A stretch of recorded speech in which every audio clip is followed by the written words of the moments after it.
Eagles versus Commanders with a trip to the biggest stage on the line. The question is, who will come out on top? Well, today the Eagles got two huge pieces of news after an initial scare that point in the right direction. Also, Jalen Hurts talks about his mentality on just winning the game. We'll get an update on him as well. And we will talk about a couple main keys for the Eagles to get the job done and push themselves to New Orleans. We'll get into it all, but welcome into A to Z Philly. I'm RB. Do me a favor, like this video if you enjoy the coverage and subscribe to our channel. We're almost at our milestone of 10K. It's been an incredible season. I appreciate the hell out of every single one of you, and I am ready to keep it going, man. NFC Championship, Eagles versus Commanders. Who drew up that matchup a couple months ago or at the beginning of the season, man? NFC East battle. It's going to be tough, chippy, aggressive. I mean, all week I'm out at the store. I got people looking at my Eagles beanie yelling, "You go Birds, go Birds!" The city is on fire right now. It is electric, man. I am so fired up. I wish it was Sunday at 3 p.m. I'm ready to run through a brick wall, but man, we have a lot of things to talk about, and we'll start it off with the guy who won the trophy last time, Nick Foles, named as the Eagles' honorary captain for Sunday's NFC Championship game. What a great decision, man. I think last week it was Corey Clement. And having Foles in the building, remembering what that was like. And that's another thing, man. Like, don't take this for granted. We saw last year single-handedly how things could crumble in an instance, the biggest collapse ever after going to the big game the year before. You don't get this often, right? Like, the Eagles are trying to make it 3 appearances in 8 years. That's not normal, man. Take this time. Appreciate this. Like, don't forget what it feels like, because it's absolutely juiced up and electric, and I cannot wait. They got to win this game. With Nick Foles in the building as the captain, come on, man. You got to get it done. And I feel a lot better today, and that is because of the injury updates that just came out a couple days ago on our video.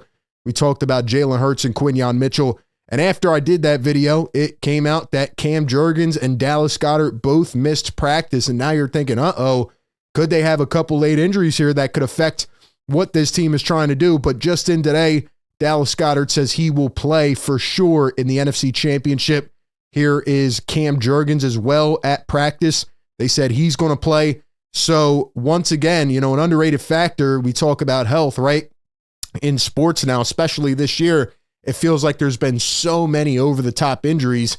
And yeah, the Eagles had a couple big blows with BG and N'Kobe, but for the second consecutive week here in the playoffs, every guy on the active roster is going to be good to go here at the end of the week, and they're all suiting up and ready to go. Maybe they're not 100% healthy like, who was it, AJ or Lane? Somebody said last week, you know, nobody's healthy. Nobody's healthy at this time of year, but they're playing through it, and they're good enough to be practicing midweek and good enough to be going in this championship game. Definitely do not want to miss it. On the other side for Washington, we know about Sam Cosmi. That's a big loss for them. But Bobby Wagner and Daron Payne did not practice again yesterday. We'll wait to see, as I'm recording this here on Friday afternoon, if they practice today. If not, if they're banged up, that could definitely change the dynamic of this game. They'll probably try to play, but who knows, you know, how healthy they will be. And my mindset going into this game, like I said all week, I feel really confident. But Jordan Mailata got me even more confident. He got me fired up because they asked him about the Jalen Hurts disrespect, not being looked at as a top quarterback, you know, just kind of downplaying his success, things like that. And he said, quote, "I couldn't give a bleep. I could give a rat's ass about what anybody says outside this building." And you could just tell how locked in these players are with each other. A couple of the Eagles reporters said this week that everybody just seems like it's a normal week, no nerves. That's how you have to approach this game, man. Obviously, Washington is going to be the betting underdog. But right now, you know, a lot of people are pulling for them to win. They don't want to see Philly in the big game. And, you know, here's Get Up today. 3 people picking the Commanders. You know what? Fine. Cool. I love it. I like being the underdog. I don't care. I want all the attention to be shifted off Philly and to just keep winning. Just keep on winning. They thrive as the underdog. Shoot, bring out the dog mask. I don't care. I'm fine with it. But again, these are the same type of people that put stuff out like this. Ryan Clark was talking about Josh Allen today. And he says, I believe he's focused this year on the fact it's about winning. It's not about how it looks. It's not about stats. It's about who the best team is. But when Jalen Hurts does this and he puts the team first and just finds ways to win, then everybody on the national airways wants to say, oh, well, Jalen can't pass. Eagles can't pass. They have issues. You know, Hurts and Allen had pretty much the same numbers, but Allen's just focused on winning. Well, what do you think Jalen Hurts is doing? Let's go ahead and hear from Jalen Hurts. All right. This was a quote he had a little while ago to the media. He said, "It takes a team to win games. That is the number one mission of this team. It has to be. Nobody can forget that. Personally, I've never played the game for stats, even though I know it's a measurement that other people will judge. They don't know anything. It's about what the team, the individuals, determine a success. Our number one goal is to win. When it takes a team to win and do something special, how you do it really does not matter." Thank you, Jalen Hurts, confirming what I continue to say, what we all are thinking for the actual Eagle diehards. Who cares how they win this game? Who cares what the score is? They win. I mean, if they win at all, are we going to complain about Jalen Hurts' pass attempts? No.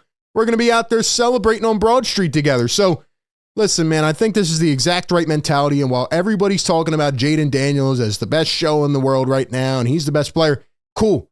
Guess what? There's a reason it's 11 on 11. There's a reason it's 53-man roster. It's not a game of one. Maybe Jaden Daniels in the NBA could drop 50 and lead his team to a win one night. This ain't the NBA, man. This is a team game. And I think Jalen is spot on. And Jalen was asked if he'll wear a brace on his injured left knee. He says he anticipates so. Asked about the week of practice and recovery, he says it has been progressing. So Jalen's going to be out there. We'll see what his mobility is like. But let's talk about this game, man. I'm going to keep it real simple. We've seen these teams play twice. We've talked about it, over and over and constantly. And I mean, at the end of the day, man, any given Sundays, they say anything could happen. But what these teams have done against each other and what they've done in recent weeks kind of dictate how they're going to come out here and approach this game. And I've said all week, I'm just confident in the Eagles on both sides of the ball. I do not think the Commanders have a good enough roster to come into Philadelphia and do what they did to Detroit, who was down 18 players on defense. But my first and main key of the game, as I've constantly preached, is you got to get Saquon Barkley going. You have to get him into his rhythm, and you got to let him be Saquon. Because everybody, keep making the discussion about Jaden Daniels. Keep putting that burden on his shoulders. Meanwhile, Saquon Barkley is actually the best player in the world right now. It's so under-talked about, it's not even funny. What Saquon is doing right now, and you know why they're not talking about it? Because it makes their preseason narratives look like crap, which they are. The running back position is now important again, and Saquon Barkley has been dictating games all season long. He has been winning these games. 146 yards, 2 touchdowns in the first matchup. Second matchup, even with Kenny Pickett coming in for Jalen, 150 yards, 2 touchdowns for Saquon. It reminds me of last week, just how we talked with the Rams. And you know what? I think he's going to do it again. You want my hot, bold take? I think Saquon's going another 2 touchdowns for $175. There's my hot take this week. Because you know what? Saquon having 6 rushes of over 60 yards this season for a touchdown, setting NFL records left and right. He is unstoppable. And that is the main thing in this game. Look at last week, right? Washington, explosive offense, made a ton of plays. Credit to Jaden Daniels. They've had a great season. They've had a great run. Detroit ran the ball 201 yards, 3 touchdowns. Jahmyr Gibbs, 2 touchdowns by himself, had anything he wanted. And if it wasn't for getting down early and getting smacked in the face, they may have been able to control this game. So for me, the main priority, as I say every week, let Saquon do his thing. Let him break off those big runs when he's ready. You got to dictate time of possession, the tempo of this game. You don't want to let them come out here and throw, run all over you. Extend drives, wear them down. That is what the Eagles do. And if they do it in this game against the defense, which, by the way, cannot stop the run, they're going to win this game. Regular season, Washington Commanders, 3rd worst against the run, 137 yards per game given up on the ground. And in the playoffs so far, they're giving up 151 yards per game. Meanwhile, the Philadelphia Eagles right now are rushing in the playoffs for 227 per game, thanks to Superman himself, Saquon Barkley. Yeah, he's going to do it again. Until I see him get stopped, he's going to do it again. So we don't have to talk about how many times they're going to throw this and that.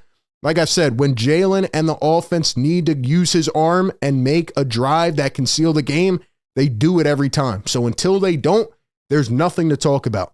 This team's got to wear them down up front. I think the Eagles up front in the trenches are better on both sides. and it's going to be tight and tough and physical, and I think that's how they win this game.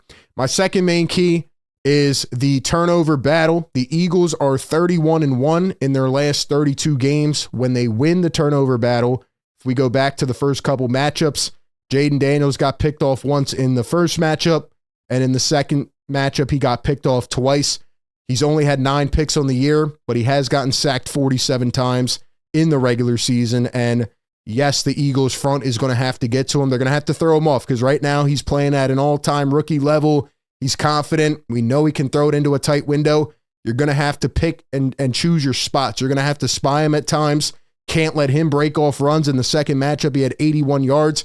Got to keep an eye on this kid. He's really, really good. But like I said, when you look at the rosters up and down, other than Terry McLaurin, and keep in mind who the Eagles have in their secondary, you try to take Terry away. Maybe you don't completely limit him, but, you take away the big plays, right? Who else is going to beat you? Diami Brown, Zach Ertz? I will take my chances with that. And I just don't think the Commanders have enough weapons. I just think the Eagles are the more talented squad, and they're going to wear them down because coming into this game, right, the Commanders are like, hey, well, we got to do this. We got to stop this. Eagles know what the game plan is. They know what the formula is. They execute it every week, and they could talk about the Commanders being hot and this and that. Well, the Commanders were sneaking out wins against the Saints, the Cowboys, etc., to get into the playoffs. The Bears early in the season with the Hail Mary. You know what the Eagles have done? They haven't lost a game where Jalen Hurts has started and finished the game since before the bye week. Eagles have been the most consistent, dominant team in the league, and they're not even giving it enough attention, but it doesn't matter. Second key, you got to get to Jaden Daniels, maybe force a turnover, have a short field, and on the other side, Jalen Hurts has to take care of the football as well. You win the turnover battle in this game, you are going to win it. Commanders haven't turned it over much in the playoffs. You got to make it happen. The last key for me in this game is you just got to make winning plays. And I know it's cliche, but, I go back to 2017 and that championship game and what the Eagles did. And, they needed a momentum flip. They needed a play. And what happened? Patrick Robinson had maybe the play of the damn century, and he just lit the stadium on fire. I mean, it was cold. It was freezing. After that play, the whole momentum shifted, and the Eagles scored 38 unanswered. They need a couple plays like that in this game, whether it's Jalen Carter up front with a big hit on Daniels, or whether it's a Saquon home run in the first quarter, he breaks one off for 65. Whatever it is, man, AJ, Devontae, there's too many playmakers, man. You got to take advantage. You got to exploit this team. They've been a great story, but they're a Cinderella team, and the Eagles are better. They know how to win. They've been here. A lot of these guys have waited for this moment to get back to it. They got to make winning plays. Simple as that. The other things I'll say, Jake Elliott, you got to be perfect, man. I mean, Jake could be the decider about whether this team wins or loses. Going to have to make some big kicks. And Nick Sirianni's been really good, but situational football, you got to really keep your eye out. Maybe you got to go for it on a couple fourth downs. The Commanders do. If you got to get aggressive, you have to get aggressive at some points. Do whatever it takes to win the football game. So with that being said, it will pain me as somebody who covers the 76ers as well if I have to sit there and see Josh Harris's mug and the Commanders come into Philly and take down the Eagles. I just don't see a way it happens. I think Daniels has been incredible, but the Eagles are a better team. Saquon is the best show in the world right now, and I think he's going to break off a couple big ones. I think the Eagles get this done by a final score of 34-26, and they win it. They go back to the big game, and they're headed to New Orleans to play either the Chiefs or the Bills. Going to be a crazy environment at the Link. So stay safe, everybody, and do me a favor. Drop your final score prediction down in the comments right now. Who do you think comes out victorious in this battle? Appreciate everybody for tapping in. Be sure to like, comment, and subscribe, and I'll catch you on the next one. Also, real quick, let's go ahead and give a shout out to our sponsor of today's video. It is the great BetMGM. Enjoy all your favorite sports like never before at BetMGM. Sign up using our code ATOZPA and get up to $1,000 back in bonus bets if you do not win your first bet. When you register with BetMGM, you'll get instant access to parlays, live bets, player props, and daily boosted odds specials. And with BetMGM at your fingertips, every play and every game matter more than ever. So sign up today with the bonus code ATOZPA. and get up to $1,000 back in bonus bets if you do not win your first bet. Brought to you by BetMGM, the sportsbook born in Vegas. Download the app today. Please gamble responsibly.